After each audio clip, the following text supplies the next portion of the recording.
আসসালামু আলাইকুম। জুবাইদ মিডিয়া চ্যানেলের সাথে থাকার জন্য সবাইকে স্বাগতম। আমার আমার এই ভিডিওটি আজকে হচ্ছে ধান ক্ষেতের ভিডিও। দেখেন, এলা সব আমাদের ধান। এই যে এলা ধান সব গাড়ি দিয়ে নিব। দেখেন এই যে পালা দিয়ে রাখছি। এগুলো ধান করলে আমরা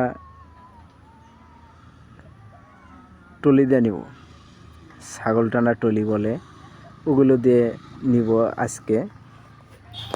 আর এদিকে দেখেন এই যে সব আড়ি বাঁধিলাম। এখন এই কয়টা আড়ি আমি নিজেই নিব ইনশাআল্লাহ। তে সবাই ভালো